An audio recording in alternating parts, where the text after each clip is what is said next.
Dear Disney, Pixar, and DreamWorks, this is what we want from our animated movies. Hi everybody, Anthony here from Awesome Man Theme Productions. Today I'm going to give you my review of the latest film from Pixar Animation Studios, Hoppers. Directed by the creator of We Bare Bears, Daniel Chong, and co-written by him and Jesse Andrews, Hoppers centers on Mabel, voiced by Piper Curda, a young animal lover that will do whatever it takes to keep her favorite marsh from being bulldozed and replaced with a freeway at the hands of her town's mayor, Jerry, voiced by John Hamm. So when she discovers an experimental, Avatar-esque technology created by her college professor Sam, voiced by Kathy Najimy, Mabel puts her consciousness into a robot beaver and roams the wilderness, where she meets an increasingly hilarious cast of animal characters, including the mammal king George, voiced by Bobby Moynihan. Will Piper save the forest in time, or is this about to turn into Construction City? I'm starting to realize that I'm of the increasingly unpopular opinion that, outside of my personal guilty pleasure, Cars 2, No, wasabi. Oh, same old, what's up with you? Pixar's never really made a bad movie. I even enjoyed The Good Dinosaur and Lightyear despite their shortcomings. But this may be the best Pixar movie in years, at least since Soul or Coco. Well, that is high praise. To start with, this voice cast is insane. I'll get to all the other voices in a second, but I have to start with giving some serious praise to Piper Curda. I'd never seen or heard anything from this actress before. Apparently she comes from Disney Channel, but that didn't matter to me. She does an incredible job bringing the character of Mabel to life with her voice, embodying the desperate nature of this young woman that is ready to give it all to save this glade that she grew up spending so much time at. She brings real emotional weight and vulnerability to this character, along with a ton of manic energy. I understand you. What you doing, lady? This is incredible! That really matches the fun, hyperactive tone this movie's going for. I just thought she nailed every part of this vocal performance, and so did my boy George, voiced by Bobby Moynihan. Hey, what's your name, Beaver? Moynihan isn't just a funny fat guy that starred on SNL. He has real vocal talent that I've seen over various projects, like the rebooted DuckTales series, We Bare Bears of course, and even Fixed, where his performance was one of the better parts of that god-awful movie. Torture.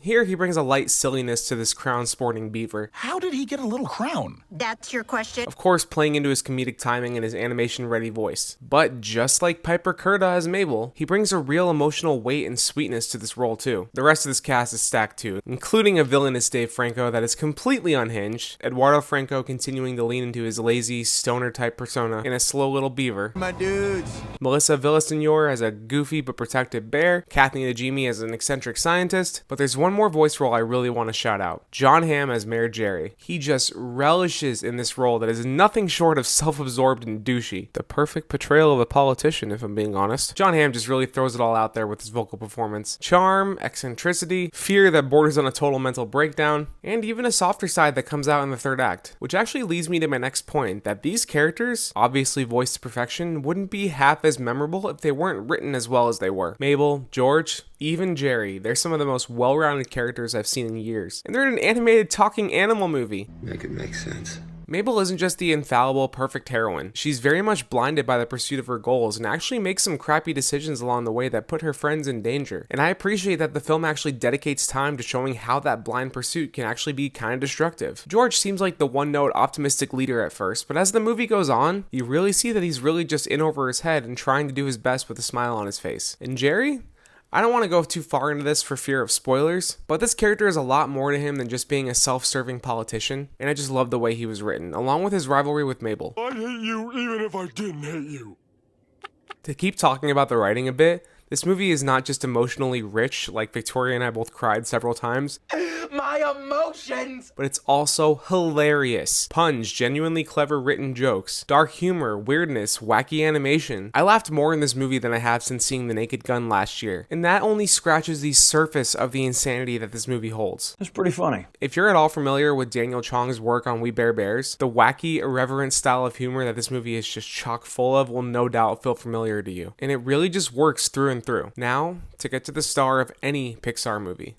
The animation. Wow, it's just peak. Yes, they're still using that CalArts bean-mouth style of animation for the characters here, but with just how much detail fills every frame, the personality they give to each character, human or otherwise, and just how expertly rendered this entire film is, that didn't bother me one bit. Everything from the water to the grass, trees, fire, even the way wood splinters and breaks as the beavers are building a dam. It's jaw-dropping. I know, saying a Pixar movie is beautiful is like saying water is wet. Other breaking news.